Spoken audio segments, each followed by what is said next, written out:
Hello बच्चों, let's read the given question. Question says the area of the region bounded by the parabola y square is equal to x and the straight line 2y is equal to x is.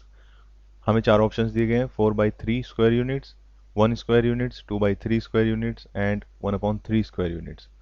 सो इस question को solve करने के लिए जो हम की concept use करेंगे वो है late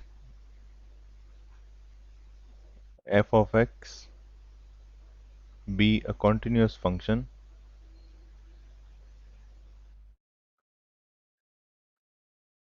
then the area bounded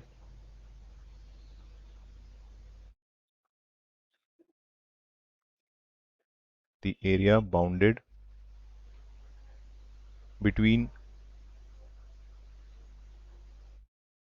x-axis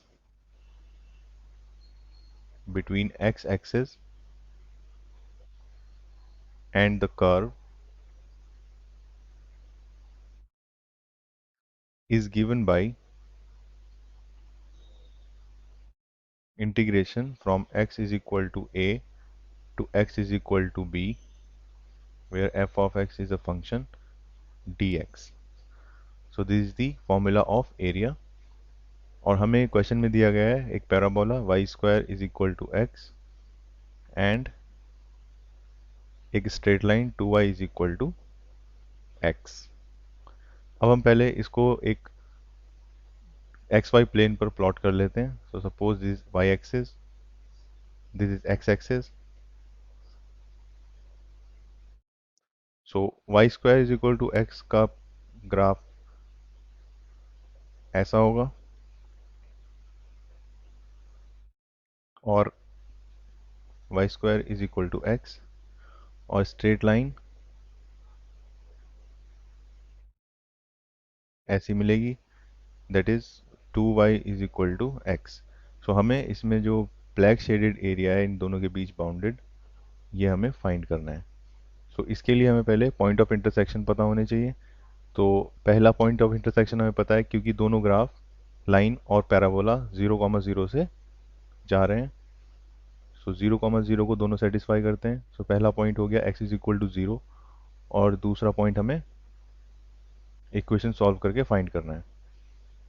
now solve for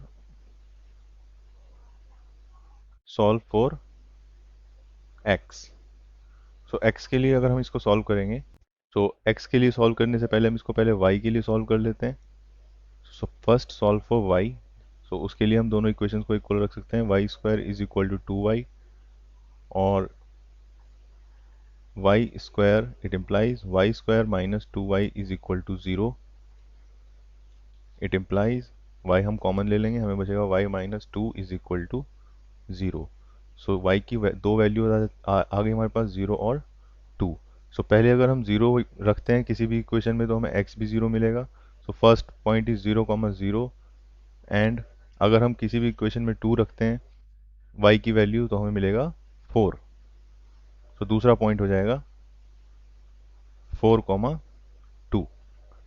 so basically हमारे पास इस पॉइंट की वैल्यू क्या आ जाती है, ये पॉइंट 4 है और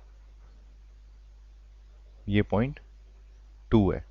सो पॉइंट मिल जाता है हमें 4,2. हमारी लिमिट क्या हो जाएगी 0 से 4 तक. अब हम क्लियरली देख सकते हैं कि जो एरिया बाउंडेड है एक्स एक्सिस और y square is equal to x में, उसमें से अगर हम एरिया माइनस कर दें स्ट्रेट लाइन और एक्स एक्सिस के अंडर जो एरिया बाउंडेड है, तो हमें डिजायर्ड एरिया मिल जाएगा. इसलिए therefore desired area A is equal to integration of 0 to 4 under root x dx minus integration of 0 to 4 और स्ट्रेट लाइन का इक्वेशन में क्या आ जाएगा x/2. So x/2 dx.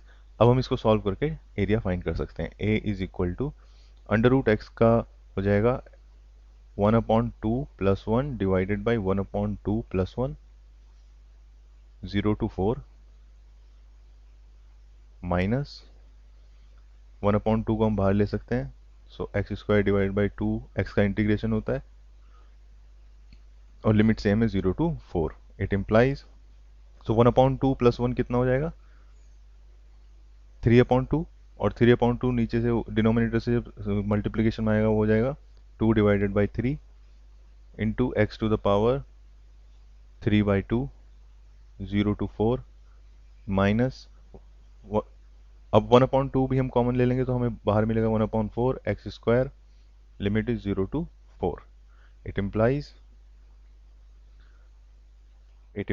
a is equal to, so x to the power 3/4 में हम 4 रखेंगे पहले, 2/3 4 to the power 3/4 minus 0 minus 1/4, x square को अगर हम 4 रखते हैं तो हमें मिलेगा 16 minus 0। It implies a is equal to, और हम जब इसको सॉल्व करेंगे तो हमें मिलेगा 4/3 square unit. So we just found the bounded area between parabola y square is equal to x and the straight line 2y is equal to x, that is 4/3 square units. So the option A is correct option. Hope the solution was understandable. Best of luck.